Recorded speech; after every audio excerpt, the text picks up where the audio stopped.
My question is, what is one of the author's purposes for beginning his speech with the story about the bus accident?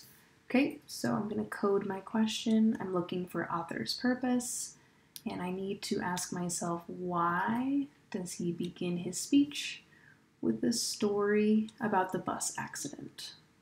Okay, so I'm gonna look for some keywords that may help me identify the overall purpose of this section, and also I may need to go back and forth between my answer choices and what I've coded to find the best match. So let me start with the reading. 21 years ago, last September, on a lonely stretch of railroad track paralleling U.S. Highway 101 near Salinas, California, 32 Bracero farm workers lost their lives in a tragic accident. Okay, I'm noticing he uses the word tragic to describe the accident.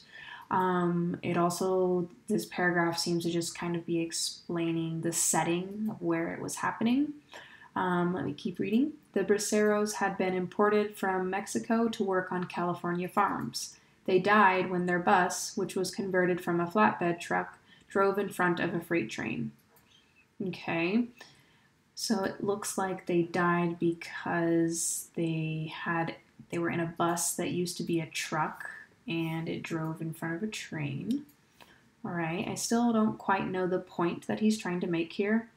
Or the purpose. So let's see. Conversion of the bus had not been approved by any government agency. The driver had tunnel vision.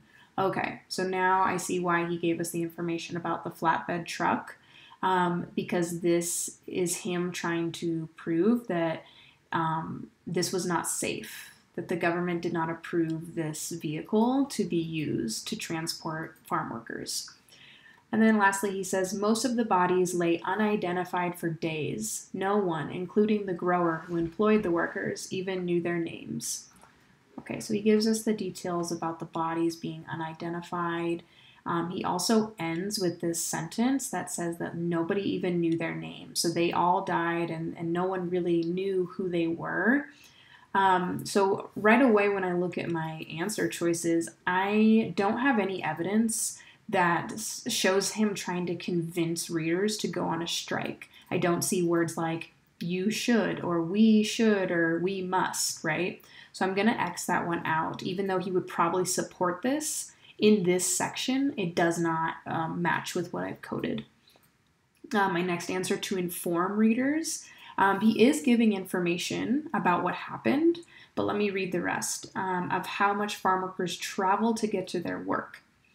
Okay, so he doesn't necessarily talk about that throughout the entire section. So I'm going to X that one out as well. To summarize the main points he plans to make in the speech. I don't see any evidence of him giving a summary about, my speech is going to be about, or here are some reasons why. He doesn't seem to do any of those things, so let's just double check that D is correct. To emphasize or to make something important, the mistreatment of farm workers by the government and growers. I do have evidence that supports this because the mistreatment that he introduces is the bus. This is an example of mistreatment because it wasn't approved by the government and people died without anyone knowing who they were, and nobody really cared to take care of their bodies after they died. So it shows how the government and the growers don't really treat the farm workers fairly, and that is why he's starting with this example in his speech.